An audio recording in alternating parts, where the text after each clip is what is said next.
Hello दोस्तों, कैसे हैं आप सब। आप देख रहे हैं लगभग 60 साल पुराना नलका और ये रास्ता दोरंगला और डेरा बाबा नानक को जा रहा है और इधर बहरामपुर और दीनानगर को जा रहा है। इसी रास्ते के बिल्कुल सामने आपको एक एंट्री गेट दिखाई दे रहा है। ये है विलेज गालड़ी का एंट्री पॉइंट और यहाँ पर सामने आपको गुरुद्वारा टाली साहिब के दर्शन हो रहे हैं। सामने कई लोगों की तरफ से आपको बाबा श्री चंद जी के जन्म दिवस पर ढेरों शुभकामनाएं दी जा रही हैं। चलिए अब हम इस एंट्री गेट के थ्रू एंटर करते हैं विलेज गालड़ी में और करते हैं गुरुद्वारा टाली साहिब के दर्शन। आइए आपको भी इस जगह के दर्शन करवाते हैं। हम हैं डीजे और आप देख रहे हैं DJ Travels and Info।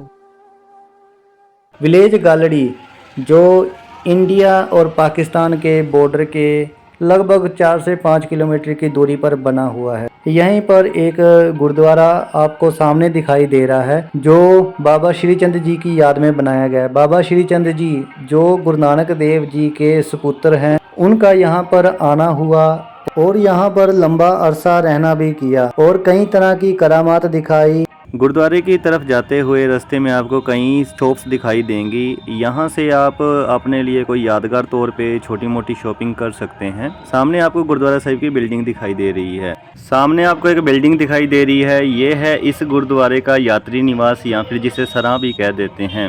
यहाँ पर आपके ठहरने की व्यवस्था अच्छी है। अगर आप कहीं दूर से यहाँ दर्शन करने आ रहे हैं और नाइट स्टे करना चाहते हैं तो आप यहाँ पर एसी वाली सराह में आराम से स्टे कर सकते हैं। हम आपको इस यात्री निवास को अंदर से दिखाएंगे। ये सामने आप गुरुद्वारा साहिब की इमारत देख पा रहे हैं।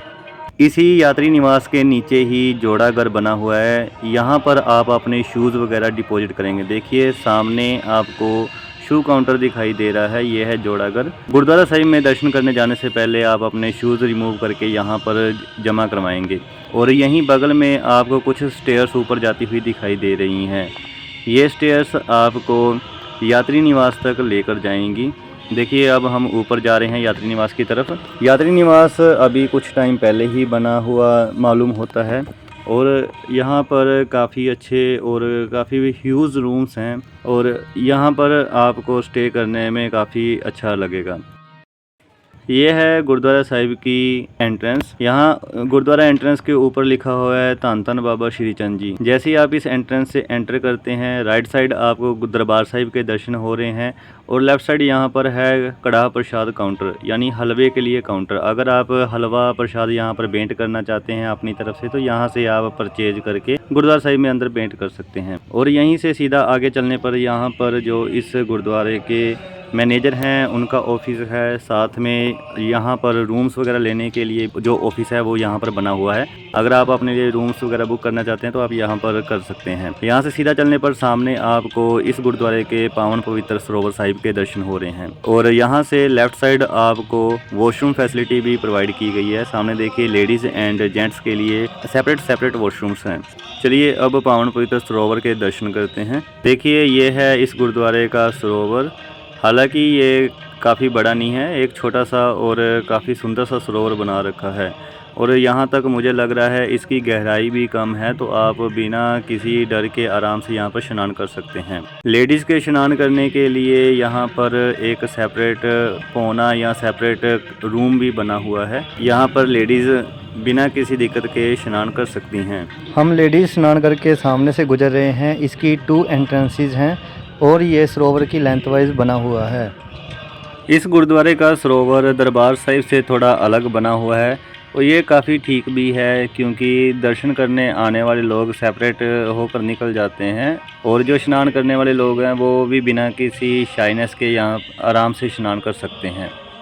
ये देखिए सामने एक व्यक्ति स्नान कर रहे हैं। ये देखिए कुछ संगतें यहाँ पर पानी स्नानी भी कर रहे हैं। चलिए अब आपको पार्किंग की तरफ लेकर चलते हैं। ये है इस गुरुद्वारा साहिब की पार्किंग। आप जोड़ागढ़ से थोड़ा आगे की तरफ आएंगे, वहाँ से थोड़ा राइट लेकर ये गुरुद्वारे के सामने यहाँ आगे गाड़ी पार्क करने के लिए काफ़ी जगह बनी हुई है। ये अब हम गुरुद्वारा साहिब के सामने के दर्शन कर रहे हैं। यह है गुरुद्वारा साहिब जी की पावन पवित्र इमारत और इसके सामने राइट साइड पर दोनों तरफ पार्किंग की फैसिलिटी बनी हुई है और वहाँ देखिए दूर आपको एक नया पार्किंग हॉल भी बनता हुआ दिखाई देगा। चलिए अब दरबार साहिब के अंदर चलते हैं और इस जगह के इतिहास की भी चर्चा करते हैं। बाबा श्री चंद जी गुरु नानक देव जी के बड़े सपुत्र थे, जिनका जन्म लगभग 1500 ईस्वी में सुल्तानपुर लोधी कपूरथला डिस्ट्रिक्ट में हुआ था। बचपन से ही भगवान श्री चंद जी का ध्यान भक्ति और धर्म कर्म की तरफ था और वो कहीं कहीं दिनों तक भक्ति में लीन रहते थे। अपनी लगभग 150 वर्ष की आयु में भगवान श्री चंद जी गुरु नानक देव जी की तरह ही काफी दूर दूर स्थानों तक गए और लोगों को अपने दर्शन दीदार दिए। अपनी आयु का एक बहुत बड़ा हिस्सा बाबा जी ने बारठ साहिब पठानकोट से लेकर गुरदासपुर तथा डेरा बाबा नानक की बेल्ट के आसपास गुजारा। जहाँ जहाँ बाबा जी ने अपने चरण पाए वहाँ आज के दिनों में ऐतिहासिक गुरुद्वारे सुशोभित हैं, जहाँ बड़ी श्रद्धा भाव के साथ लोग उनके दर्शन करते हैं। उन्हीं ऐतिहासिक स्थानों में से एक स्थान है गुरुद्वारा टाली साहिब, जो गांव गालड़ी में बना हुआ है। यह गुरदासपुर शहर से लगभग 12 किलोमीटर की दूरी पर पड़ता है। पहले ये गांव रावी नदी के किनारे पर बसा हुआ था और अक्सर रावी नदी में आने वाली बाढ़ की वजह से लोगों की फसल बाड़ी का काफी नुकसान हुआ करता था। गुरु नानक देव जी ने जब अपनी उम्र के आखिरी पड़ाव में करतारपुर साहिब डेरा बाबा नानक में निवास किया, तब बाबा श्री चंद जी बारठ साहिब पठानकोट से उनके दर्शन दीदार करने और उनसे मेल मिलाप करने डेरा बाबा नानक करतारपुर साहिब इसी गांव के आसपास बने रास्ते से जाया करते थे। ये है गुरुद्वारा साहिब की दर्शनी ड्योढ़ी। जैसे ही आप दर्शनी ड्योढ़ी में एंटर करेंगे, आपको यहाँ पर बाबा श्री चंद जी की कुछ तस्वीरें नजर आएंगी। सामने आपको दरबार साहिब का दृश्य दिख रहा है। यहीं पर राइट साइड पर प्रसाद काउंटर है और इसी के बिल्कुल सामने एक व्हाइट बोर्ड लगा हुआ है, जिसके ऊपर आज के दिन का हुक्मनामा लिखा जाता है। यहाँ पर दरबार साहिब के दरवाजे के राइट साइड बाबा कमलिया जी के साथ बाबा श्री चंद जी हैं और एक तरफ बाबा श्री चंद जी की तस्वीर है। दरबार साहिब के दरवाजे के ऊपर धन धन बाबा श्री चंद जी लिखा गया है। अगर आप इस गुरुद्वारे की गुरबानी लाइव अपने फोन पर देखना चाहते हैं तो इस गुरुद्वारे का यूट्यूब चैनल GTSG लाइव, इसे आप सब्सक्राइब कर सकते हैं। अब हम दरबार साहिब के अंदर आ चुके हैं। दरबार साहिब की बिल्डिंग का इंटीरियर काफ़ी अच्छा है, छत को भी काफ़ी अच्छे से डेकोरेट किया गया है। आपको सामने पालकी साहिब के दर्शन हो रहे हैं, जिसके ऊपर गुरु ग्रंथ साहिब जी का प्रकाश है। इसी दरबार साहिब के हॉल में एक ऐतिहासिक कुआं भी आपको दिखाई दे रहा है। यह कुआं कहते हैं काफ़ी पुराना है। हो सकता है संगतों के जलपान तथा लंगर बनाने में पानी इस्तेमाल करने के लिए इस कुएं को बनाया गया होगा। आज संडे है, संडे को इस गुरुद्वारे में काफ़ी रश होता है। वहीं आप सामने इस गुरुद्वारे में कीर्तन होता देख रहे हैं, जिसका लाइव यूट्यूब चैनल पर आ रहा है। ये सामने चंदोआ साहिब है, जिसके नीचे गुरु ग्रंथ साहिब जी का प्रकाश है। जिस पालकी के ऊपर गुरु ग्रंथ साहिब जी का प्रकाश किया गया है, ये चांदी से बनी हुई है। इसी के पीछे आपको एक और कमरा दिखाई दे रहा है, आइए वहाँ चलते हैं। दरबार साहिब की इमारत का निर्माण काफ़ी सुंदर ढंग से किया गया है। ये देखिए, जब आप गुरु ग्रंथ साहिब जी के सामने माथा टेकर आगे की तरफ आते हैं तो आपको गुरु ग्रंथ साहिब जी के बिल्कुल पास से दर्शन होते हैं। ये है पालकी साहिब और आप भी गुरु ग्रंथ साहिब जी के दर्शन कीजिए। देखिए, दोपहर का समय हो गया है, लेकिन फिर भी संगतों का आना लगातार जारी है। इस स्थान पर लोगों की काफ़ी आस्था है और काफ़ी श्रद्धा भाव से लोग यहाँ आते हैं। ये दरबार साहिब की छत है और इससे आगे वो कमरा है जहाँ अब हम जा रहे हैं। जैसे ही आप पालकी साहिब से आगे इस कमरे तक जाएंगे, सामने आपको बाबा श्री चंद जी की एक प्रतिमा दिखाई देगी। कहा जाता है ये वही स्थान है जहाँ पर बाबा श्री चंद जी विराजे थे। बाबा श्री चंद जी की प्रतिमा के बिल्कुल पीछे वो शीशम का वृक्ष या टाली का वृक्ष आज तक मौजूद है। ये वही वृक्ष है जो भगवान श्री चंद द्वारा दातन के रूप में लगाया गया था। आज यह एक विशालकाय पेड़ बन चुका है। इसे संभाल कर रखने के लिए गुरुद्वारा कमेटी की तरफ से अब इसे कुछ वस्त्रों में लपेट कर रखा हुआ है ताकि ये आगे तक सुरक्षित रह सके। भगवान श्री चंद की बहुत सुंदर प्रतिमा यहाँ पर लगी हुई है। ये है इस कमरे का सारा व्यू, आप देख पा रहे हैं। और सामने आपको वो वृक्ष कपड़े से लिपटा हुआ दिखाई दे रहा है जो भगवान श्री चंद द्वारा दातुन के रूप में लगाया गया था।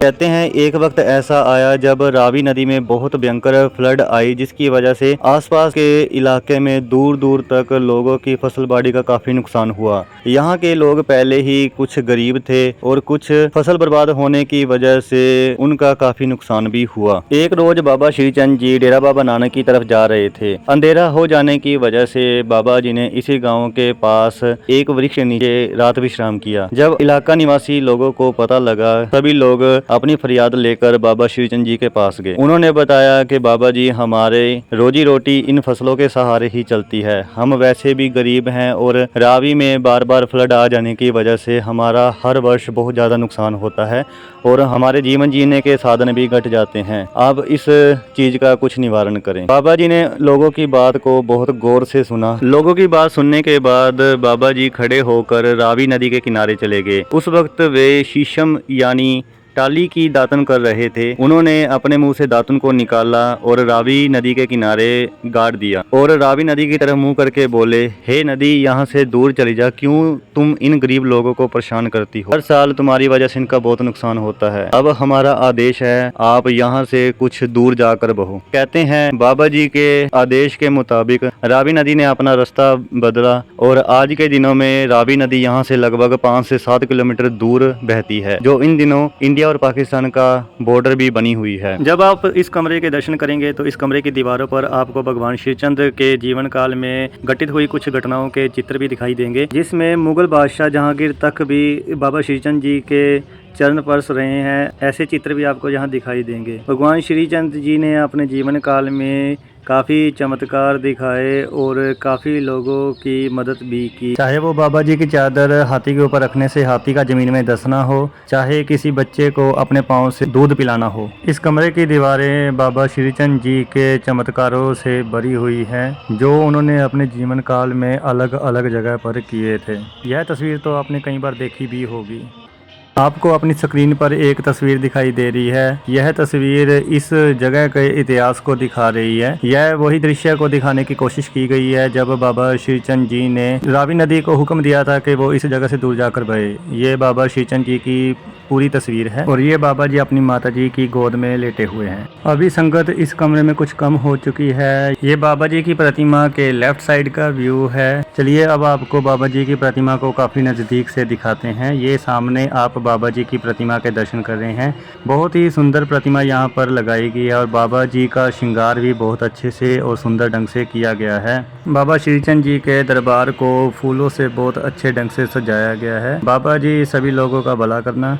बाबा जी के दर्शन करने के बाद आप इस गेट से बाहर निकलेंगे। ये है बाबा जी के दरबार का व्यू और बिल्कुल सामने आपको एक पुराना वृक्ष दिखाई देगा। कहते हैं ये भी एक काफ़ी पुराना वृक्ष है और इसी वृक्ष के आगे आपको लंगर हॉल दिखाई दे रहा है। लंगर हॉल से कुछ ऐसा रहेगा गुरुद्वारे का बैक साइड का व्यू और ये वृक्ष को भी आप देख सकते हैं। चलिए अब लंगर हॉल के अंदर चलते हैं। सामने आपको प्लेट्स दिख रही हैं और लंगर हॉल देखें तो इस गुरुद्वारे का लंगर हॉल काफ़ी बड़ा और काफ़ी एरी है। काफ़ी स्पेशियस होने की वजह से एक बार में यहाँ काफ़ी नंबर में संगत लंगर कर सकती है। यहाँ से बाहर चलने के लिए आपको लंगर हॉल के सामने ही चले जाना है और गुरुद्वारा साहिब के कॉरिडोर से होते हुए आपको आगे जाना है। ये देखिए, ये गुरुद्वारे साहिब की लेफ्ट साइड की कॉरिडोर है। जैसे आप यहाँ से आगे चलेंगे, राइट हैंड टर्न लेने पर आपको वापस से सामने प्रसाद काउंटर दिख जाएगा। यहाँ पर लोग काफ़ी श्रद्धा भाव से मिष्टान पदार्थ